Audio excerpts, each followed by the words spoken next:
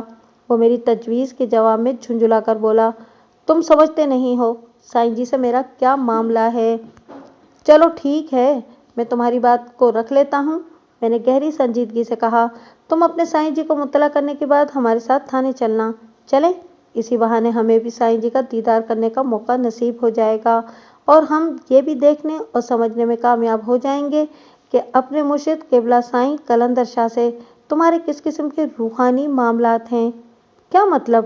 وہ اس طرح اچھلا جیسے بجلی کے ننگے تار سے ہاتھ چھو گیا ہو۔ کیا میں تم دونوں کو اپنے ساتھ حجرے میں لے کر جاؤں گا؟ میں نے اس کے دکھتے ہوئے زخم پر بڑی میٹھی سی چوٹ لگائی۔ اگر ہم دونوں کا وہاں جانا مناسب نہیں تو پھر محمد اقبال ادھر ہی رک جاتا ہے اور صرف میں تمہارے ہمراہ سائیں جی کے پاس چلتا ہوں۔ ناممکن، وہ قطعی انداز میں بولا۔ میں تمہیں سے کسی کو بھی سائیں جی کے حجرے میں نہیں لے کر جا سکتا۔ آخر تخلیہ بھی کوئی شے ہے۔ اگر ہم حجرے میں نہیں جائیں گے تو تمہیں بھی نہیں جانے دیں گے، میں نے خالص تھانے دارانہ لہجے میں کہا۔ قانون کی بالادستی سائیں کے تخلیے سے زیادہ اہم ہے۔ سخیہ ہماری اس گرما گرمی کو دیکھتے ہوئے قریب آ گیا تھا۔ میں نے اس کی آنکھوں میں دیکھتے ہوئے تحکمانہ انداز میں کہا، ہم ضروری پوچھ گچھ کے لیے سکندر شاہ کو تھانے لے جا رہے ہیں۔ اس دوران میں تم سائیں جی کے آرام کا خاص خیال رکھنا۔ ویسے تو مجھے امید ہے سکندر شاہ 15-20 منٹ میں واپس آ جائے گا، اور اگر خدا نخواستہ اس کی واپسی سے پہلے سائیں جی کی آنکھ کھل جائے تو انہیں بتا دینا تھانے دار صاحب نے کوئی ضروری بات کرنے کے لیے سکندر شاہ کو تھانے بلایا ہے۔ پھر سخیہ کا جواب سنے اور رد عمل دیکھے بغیر ہم سکندر شاہ کو اپنے ساتھ لے کر تھانے آ گئے۔ راستے بھر تو وہ ہمیں سمجھانے کی کوشش کرتا رہا کہ ہم یہ سب کچھ ٹھیک نہیں کر رہے۔ وہ تھانہ انچارج سے ہمارے رویے کی شکایت کرے گا، جس کے نتیجے میں ہو سکتا ہے انچارج صاحب ہماری پیٹیاں اتروا دیں یا ہمیں لائن حاضر کر دیں، یا پھر کم از کم ہمیں الٹا لٹکا کر چھتر ماریں گے۔ لیکن جب تھانے پہنچ کر اسے پتہ چلا کہ میں ہی وہاں کا انچارج ہوں تو اس کے ہاتھوں کے طوطے اور دماغ کا فیوز اڑ گیا۔ اپنی شکایت کے نتیجے میں اس نے جو سزائیں ہمارے لیے تجویز کی تھیں وہ اس کی نگاہوں کے سامنے گھومنے لگیں۔ میں نے ایک سوال کیے بغیر اسے حوالدار مبارک علی کے حوالے کر دیا۔ مبارک علی نے سکندر شاہ کی جانب کچھ اس انداز میں اشارہ کیا جیسے وہ کوئی بیکار سی شے ہو، پھر مجھ سے پوچھا۔ مجھے اس کے انداز سے اندازہ ہو گیا کہ وہ ان لوگوں سے خوش نہیں تھا۔ ملک صاحب، اس کا کیا کرنا ہے؟ حوالدار کے لہجے میں ناپسندیدگی کی جھلک تھی۔ میں نے کہا، مبارک علی، کیا تم سکندر شاہ چیلا آف قلندر شاہ المعروف بے جھاڑو والی اینڈ بادام والی سرکار وغیرہ کو نہیں جانتے؟ بھائی، یہ ہمارے خاص مہمان ہیں، انہیں مہمان خانے میں ٹھہراؤ، ان کی خاطرداری کے انتظامات کا جائزہ لو اور انہیں وہ سب کچھ دکھا بھی دو۔ 9 بہ 9 آئٹمز کو دیکھ کر ان کی طبیعت سرشار ہو جائے گی، لیکن ابھی کھانا چننے کی ضرورت نہیں۔ میں 1-2 ضروری کام کر لوں، پھر پروگرام شروع کریں گے۔ ویسے بھی جب تک ہمارے مہمان خصوصی سائیں قلندر شاہ یہاں تشریف فرما نہیں ہو جاتے دسترخوان کیسے بچھایا جا سکتا ہے نا؟ حوالدار نے اپنے سر کو معنی خیز اثباتی جنبش دی اور کہا، آپ بالکل ٹھیک کہہ رہے ہیں ملک صاحب، جب تک گرو حاضر نہیں ہو جاتا ہم کوئی کارروائی کیسے کر سکتے ہیں؟ سکندر شاہ ہماری تنزیلی، نوکیلی، کٹیلی اور ہڈیوں تک اتر جانے والی معنی خیز باتوں کو سن کر پریشان ہو رہا تھا۔ میں نے اس کی پریشانی میں اضافہ کرتے ہوئے مبارک علی سے کہا، میرا انداز سمجھانے والا تھا، بھائی تم سکندر شاہ کے گرو کو حاضر کرنے کے لیے جو بھی نیلا، پیلا، لال، ہرا عمل کرو، اس بات کا خاص طور پر خیال رکھنا کہ چیلے جی کی سلامتی کونسل کو کوئی خطرہ لاحق نہیں ہونا چاہیے۔ مجھے چھوٹے شاہ صاحب سے ابھی بہت سے کام نکلوانے ہیں۔ آپ فکر نہ کریں ملک صاحب، حوالدار سکندر شاہ کو کسی قصاب کی نظروں سے دیکھتے ہوئے بولا، یہ آپ کی امانت ہے، میں شرافت کا مظاہرہ کرتے ہوئے پوری دیانتداری کے ساتھ اس میں کوئی خیانت نہیں کروں گا۔ سکندر شاہ کے چہرے پر سردی نمودار ہونے لگی۔ میں نے پہلی فرصت میں یہ کام کر دیا تھا کہ کانسٹیبل محمد اقبال اور کانسٹیبل بشیر حسین کو سادہ لباس میں آستانے کی جانب روانہ کر دیا۔ انہیں میں نے تاکید کی تھی کہ وہ گھوم پھر کر آستانے کے داخلی اور خارجی راستے پر نظر رکھیں، اور اگر سائیں قلندر شاہ اپنے آستانے سے باہر قدم نکالنے کی کوشش کرے تو نہایت ہی خفیہ انداز میں اس کا تعاقب کریں۔ اسے خواہ چھیڑنے کی ضرورت نہیں، لیکن اگر وہ یہ محسوس کریں کہ سائیں چالاکی سے کہیں فرار ہونے کا ارادہ رکھتا ہے تو پھر اس کے فرار کو ناکامیاب بنانے کے لیے وہ کوئی بھی سنگین قدم اٹھا سکتے ہیں، لیکن ہر صورت میں سائیں قلندر شاہ مجھے زندہ حالت میں ملنا چاہیے۔ اقبال اور بشیر صحت اور طاقت کے اعتبار سے ایسے تھے کہ بآسانی سائیں کو قابو کر سکتے تھے۔ سکندر شاہ کے مطابق سائیں اپنے حجرے میں محو استراحت تھا اور ابھی فوری طور پر اس کی بیداری کا کوئی امکان نہیں تھا، بشرطے کہ سخیہ معقولیت کا مظاہرہ کرتا۔ اگر وہ میرے کہنے کا یقین کر لیتا کہ سکندر شاہ تھوڑی دیر میں آستانے پر واپس آ جائے گا تو پھر وہ سائیں کی طرف سے بے فکر ہو سکتا تھا، لیکن اگر اس کے ذہن میں مہم جوئی کا خیال آ جاتا تو وہ فوراً سائیں کو بیدار کر کے اس واقعے کی اطلاع دے سکتا تھا۔ بہرحال اس سلسلے میں فی الحال حتمی طور پر کچھ نہیں کہا جا سکتا تھا۔ میں اپنے کمرے میں بیٹھا صورتحال پر غور کر رہا تھا کہ اللہ بخش کا چھوٹا بھائی نبی بخش تھانے پہنچ گیا۔ وہ آج صبح اپنے سالوں کی معیت میں اپنے بھتیجے قادرے کی تلاش میں نکلا تھا اور میری ہدایت کے مطابق اسے جمال پور، تاج نگر اور کرم آباد جا کر اپنے رشتہ داروں کے ہاں قادرے کو ڈھونڈنا تھا۔ میں نے فوراً نبی بخش کو اپنے کمرے میں بلا لیا۔ وہ عصر اور مغرب کے بیچ کا وقت تھا۔ میری طلبی پر نبی بخش کمرے میں آ گیا۔ میں نے اس کے عقب میں نگاہ دوڑائی تو وہ فوراً سے پیشتر میری تشویش کو بھانپ گیا۔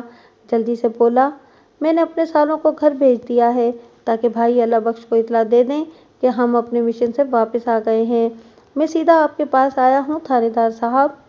مشن سے واپس تو آ گئے ہو، لیکن تمہارے لٹکے ہوئے چہرے سے ظاہر ہو رہا ہے کہ تمہیں اپنے مقصد میں خاطر خواہ کامیابی حاصل نہیں ہوئی۔ میں نے اس کی آنکھوں میں دیکھتے ہوئے کہا، میرا اندازہ غلط تو نہیں نبی بخش؟ نہیں جناب، آپ نے بالکل درست اندازہ لگایا ہے، وہ تھکی ہوئی آواز میں بولا۔ خاطر خواہ نہیں بلکہ ہمیں سرے سے کامیابی ہوئی ہی نہیں، ہم نامراد واپس لوٹے ہیں۔ نا امیدی اور نامرادی میں تھوڑا فرق ہوتا ہے نبی بخش، میں نے ٹھہرے ہوئے لہجے میں کہا۔ تم نامراد ضرور لوٹے ہو، لیکن تمہیں نا امید نہیں ہونا چاہیے۔ بتاؤ مجھے وہاں کی کیا رپورٹ ہے؟ وہ ٹوٹی ہوئی نظروں سے میری طرف دیکھتے ہوئے بولا۔ تھانے دار صاحب، ہم نے ہر جگہ جا کر دیکھ لیا، سلمیٰ، کریم بخش اور قادرے کے نانکے میں ایک ایک آدمی سے پوچھ لیا ہے، لیکن کہیں سے کوئی اچھی خبر نہیں ملی۔ ان سب کا یہی کہنا ہے کہ قادرہ وہاں نہیں آیا، نہ تو اکیلا اور نہ ہی کسی کے ساتھ۔ وہ لمحے بھر کو رکا، ایک بوجھل سانس خارج کی اور اپنی رپورٹ کو آگے بڑھاتے ہوئے بولا، آپ جانتے ہیں کہ جمال پور، تاج نگر اور کرم آباد تین الگ الگ کونوں میں ہیں۔ ہم نے اپنی کوشش کر کے دل کو تسلی دے دی، لیکن اس طرح کہاں دل کو اطمینان ہوتا ہے جناب۔ ہم نے جہاں جہاں قادرہ کی گمشدگی کے بارے میں بتایا، وہ لوگ بھی پریشان ہوئے ہیں۔ آپ کہتے ہیں کہ وہ ایک مرتبہ پھر رک گیا، بولتے بولتے اس کی آواز بھرا گئی تھی۔ چند لمحات تک خاموش رہنے کے بعد بوجھل لہجے میں بتانے لگا، آپ کہتے ہیں کہ مجھے نا امید نہیں ہونا چاہیے، تو اب یہی آخری سہارا ہے۔ سنا ہے یہ دنیا امید پر قائم ہے۔ بولتے بولتے وہ اچانک خاموش ہو گیا۔ میں اس کی تقریر کو اچھی طرح سمجھ رہا تھا۔ میں نے یہ محسوس کر لیا تھا کہ اسے اپنے بھتیجے قادر بخش اور قادرہ سے بڑی محبت تھی۔ بھائی کی اولاد سے ویسے بھی بنسبت زیادہ ہی لگاؤ ہوتا ہے۔ چاچا بھتیجے کی جوڑی کو مثالی سمجھا اور کہا جاتا ہے۔ نبی بخش کی قادرہ کے لیے چاہت کی ایک بڑی وجہ یہ بھی تھی کہ ابھی تک اس کی اپنی اولاد نہیں تھی۔ میں نے اس کی کیفیت کے پیش نظر کہا، نبی بخش، تم نے بالکل ٹھیک سنا ہے، یہ دنیا واقعی امید کے مرکز پر قائم ہے۔ امید مرکز اور یقین محور و محیط ہے۔ جس انسان کو امید اور یقین کی قوت زندہ رکھتی ہے وہ بڑی مشکل اور مصیبت کو پاؤں کی ٹھوکروں میں اڑا سکتا ہے۔ میں دعوے کے ساتھ کہہ سکتا ہوں کہ اگر تم امید کا دامن تھام کر رکھو گے تو کامیابی ایک نہ ایک دن تمہارے قدم چومے گی۔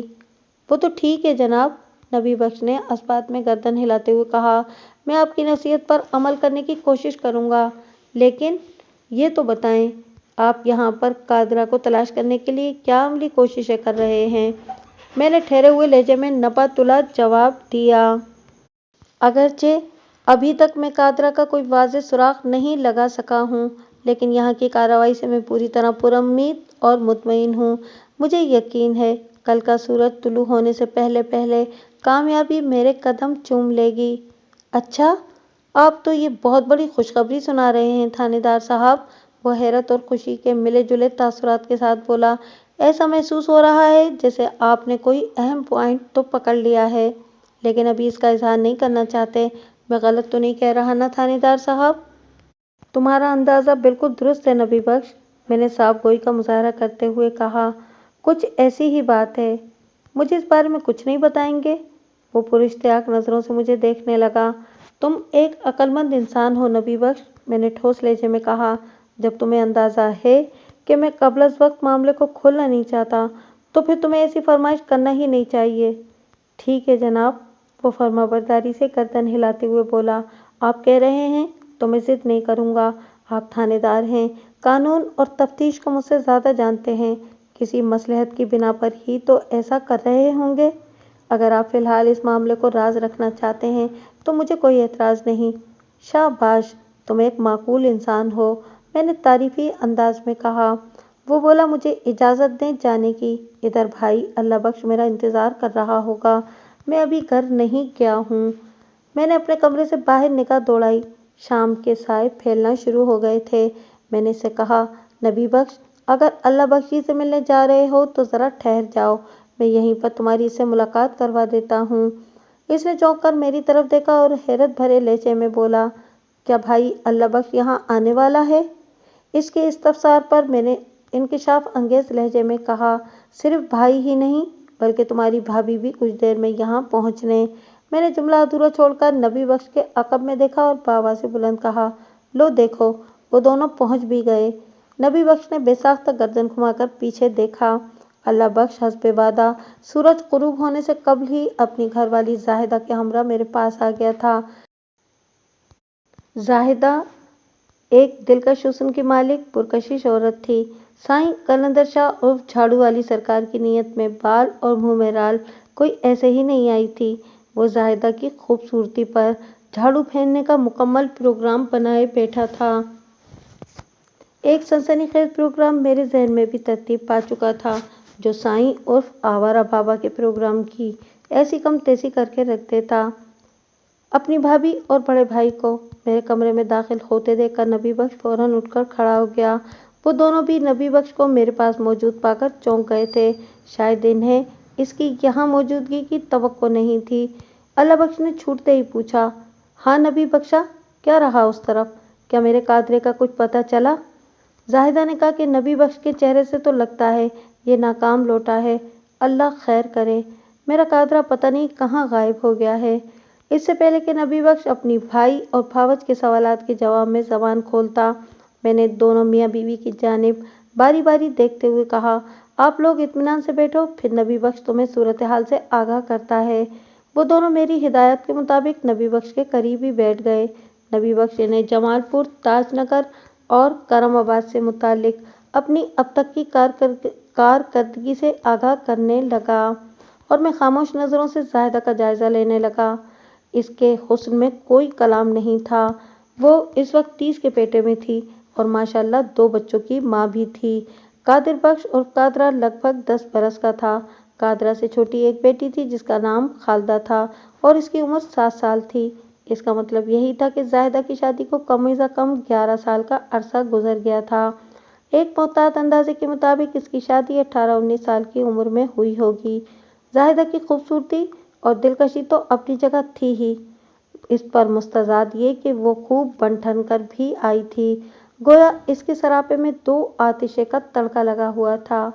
ایک بات عموماً دیکھنے میں آئی ہے کہ اگر عورتوں کو کسی ڈاکٹر کے کلینک پہ جانا ہو یا کسی پیر سائیں کے آستانے پر حاضری دینا ہو، وہ اپنے بناؤ سنگار اور خوش لباسی میں کوئی کمی نہیں آنے دیتیں۔ اس کے بالعکس شوہر غریب ہو تو اس وقت وہ ایسے لباس میں ملبوس ہوتی ہیں جس سے لہسن، پیاز اور مختلف چٹنیوں کی مخصوص باس اٹھ رہی ہوتی ہے۔ میرا بیان کردہ یہ فارمولہ ہر خاص و عام بیوی پر لاگو نہیں ہوتا۔ میں ان معدود چند بیویوں سے انتہائی معذرت خواہ ہوں جو اپنے شوہروں کی حس لطیف کا پورا خیال رکھتی ہیں۔ میں نے اوپر جو کچھ بھی کہا وہ ان سے متعلق نہیں ہے۔ 5 منٹ کے اندر نبی بخش نے اپنے بھائی اور بھاوج کو تازہ ترین صورتحال سے آگاہ کر دیا تو میں نے اس سے کہا، نبی بخش، تم تھوڑی دیر کے لیے باہر جا کر برآمدے میں بیٹھو، میں ابھی تمہیں اپنے پاس بلاتا ہوں، مجھے تم سے ایک ضروری بات کرنا ہے۔ وہ کوئی سوال کیے بغیر اٹھا اور خاموش قدموں سے چلتے ہوئے کمرے سے نکل گیا۔ میں نے اللہ بخش اور زاہدہ کی طرف دیکھتے ہوئے کہا، تو تم لوگ تیار ہو کر آ گئے ہو؟ جی تھانے دار جی، اللہ بخش نے ٹھہرے ہوئے لہجے میں جواب دیا۔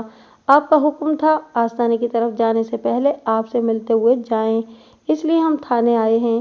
وہ ایک لمحے کے لیے سانس لینے کو رکا اور پھر اضافہ کرتے ہوئے بولا، آپ نے سائیں صاحب کے لیے کوئی تحفہ وغیرہ دینے کی بات کی تھی؟ ہاں، وہ تحفہ میں نے منگوا لیا ہے، میں نے اس بات میں گردن ہلاتے ہوئے کہا، پھر زاہدہ کی آنکھوں میں دیکھنے کے بعد اللہ بخش سے پوچھا، کیا تمہاری گھر والی پہلے بھی سائیں جی کے آستانے پر جاتی رہتی ہے یا آج پہلی مرتبہ؟ اللہ بخش کے بجائے زاہدہ نے ترنت جواب دیا، تھانے دار جی، میں اس سے پہلے صرف ایک بار ادھر آستانے پر گئی ہوں، آج دوسری مرتبہ جا رہی ہوں۔ مجھے یہ اندازہ لگانے میں قطعاً کوئی دشواری نہ ہوئی کہ سائیں قلندر شاہ زاہدہ کے دلکش سراپے کو دیکھ کر پھڑک گیا ہوگا۔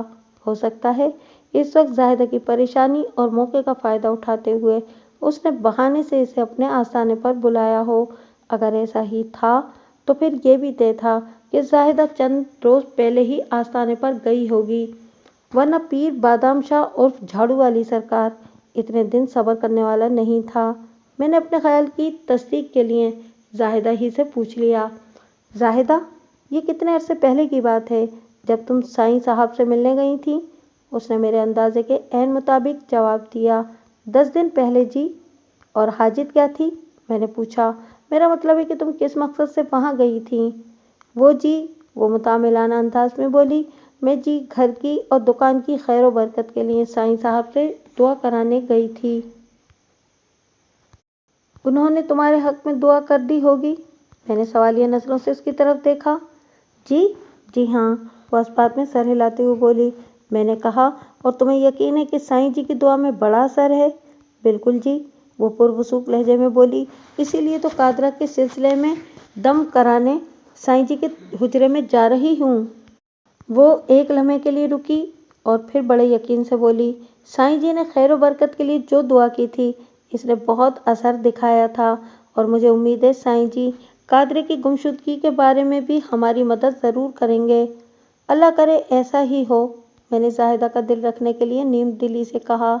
اللہ بخش نے تہہ دل سے کہا، آمین۔ میرا اندازہ بالکل درست ثابت ہوا تھا۔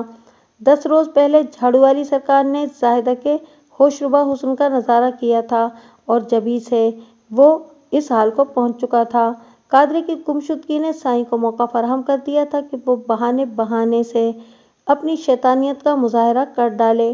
بہرحال میں تھانے کے ٹرائل روم میں سائیں کی خاطر و مدارات کے لیے بڑے زبردست انتظامات کے بارے میں سوچ رہا تھا۔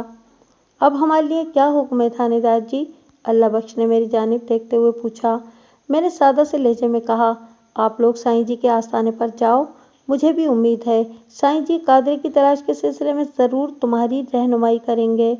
میں نے کچھ دیر پہلے ایک کانسٹیبل کو بھیج کر ایک سیر مکس مٹھائی منگوا لی تھی۔ اللہ بخش اور زاہدہ کو رخصت کرنے سے پہلے میں نے مٹھائی والا وہ ڈبہ ان کے حوالے کر دیا۔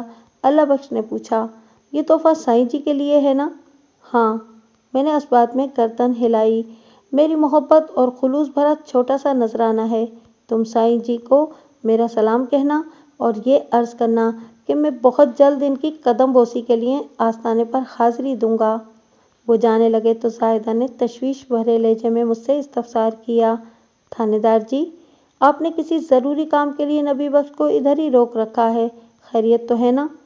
تمہیں پریشان ہونے کی ضرورت نہیں، بالکل خیریت ہے، میں نے تسلی بھرے لہجے میں کہا، بس تھوڑی ہدایات تاکید کے بعد میں اسے گھر کی طرف روانہ کر دوں گا، تم لوگ اطمینان سے آستانے پر جاؤ۔ اور وہ چلے گئے۔ میں نے نبی بخش کو دوبارہ اپنے پاس بلا لیا۔